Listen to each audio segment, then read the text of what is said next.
안녕하세요. 신림경희한의원 원장 장재혁입니다. 오늘 이 시간에는 발목 염좌에 대해서 말씀을 드릴 건데요.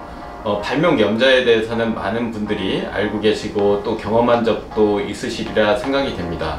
우리가 흔히 말하는 발목이 삐었다는 것, 이것이 바로 이제 발목 염좌인데, 삐었다는 것이 어떤 의미인지 한 단계 더 깊이 들어가서 알게 되면 정확히 이해를 할 수 있을 것 같습니다.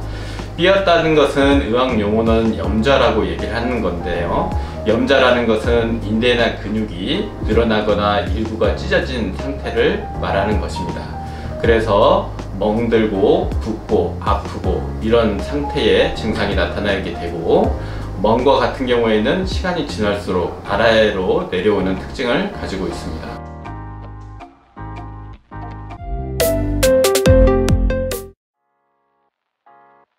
발목 염좌가 생겼을 때, 발목을 삐었을 때 집에서 어떻게 관리하시는 게 좋은지에 대해서 말씀을 드리도록 하겠습니다.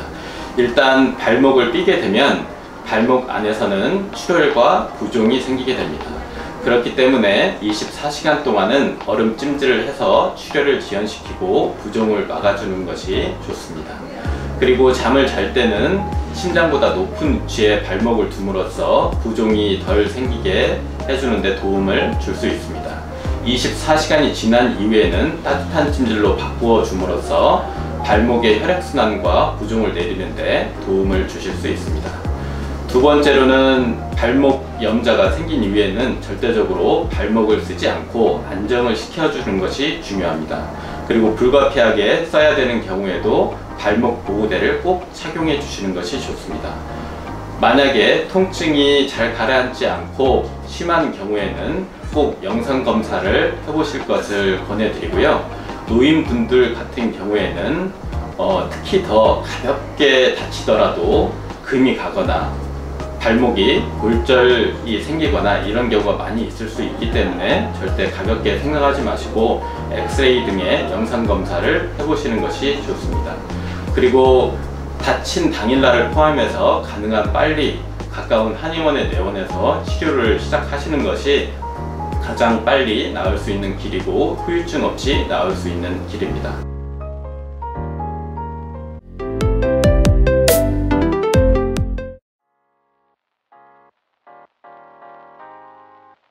그러면 발목을 삐어서 한의원에 왔을 때 어떤 치료를 하게 되는지에 대해서 설명을 드리겠습니다.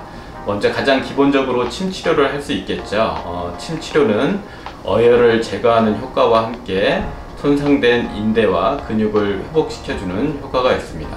그리고 발목 염좌의 90%는 발목 외측에서 생기게 되는데, 이쪽 경락이 담경과 방광경에 해당이 되고 이쪽 경락에 치료를 함으로써 발목 염좌의 회복을 도와줍니다. 그리고 많이 아시는 것처럼 또 피를 빼는 습부항이 있는데, 습부항을 함으로써 어혈을 제거하고 부종을 제거해 주는데 탁월한 효과가 있습니다. 세 번째로는 화침이라는 치료법이 있는데요. 화침은 발목 인대를 강화시켜주는 효과가 있습니다. 네 번째로는 엑기스제를 처방하게 되는데, 엑기스제는 가루약 형태를 띠고 있고 주로 당기수산이라는 약제를 처방함으로써 어혈을 제거하고 조직 손상을 회복시켜 주는데 도움을 주게 됩니다. 그리고 테이핑 요법이라는 방법이 있는데요.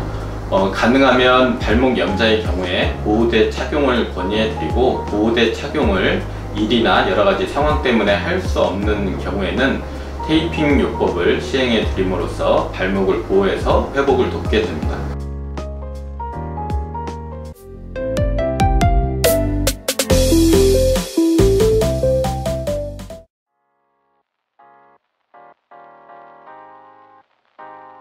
이번에는 발목 염좌 환자분들이 궁금해할 만한 몇 가지에 대해서 얘기를 드리도록 하겠습니다. 발목 염좌 환자분들 중에 발목이 아주 잘 쉽게 삐어요. 그리고 다친 적도 없는데 발목이 가끔씩 아파요. 이런 환자분들이 계십니다. 이런 환자분들의 경우는 두 가지 경우가 있는데요. 첫 번째로 과거에 발목이 다쳐서 인대가 늘어났을 때 이것이 충분히 치료가 안 되고 회복되지 못한 상태로 생활을 하기 때문에 쉽게 발목을 삐거나 아픈 경우가 있습니다. 이런 경우에는 화침의 적응점으로 화침을 통해서 인대를 강화시켜주는 치료를 하면 회복이 되실 수 있습니다. 그리고 두 번째로는 척추의 기인에서 아픈 경우가 있습니다. 한의학적인 용어에 촉진, 퍼실리테이션이라는 상태가 있는데, 이것은 신경근의 염증에 의해서 신경이 발목까지 내려오는 경우에 이 신경근 염증 자극이 발목의 통증을 야기시킴으로써 생기는 경우입니다. 특히 발목을 움직이지 않고 앉아 있거나 누워 있는 상태에서도 통증이 생긴다면 이런 경우를 의심해 봐야 됩니다. 이런 경우에는 협착혈 전체 치료와 약침 치료를 통해서 회복을 하실 수 있습니다.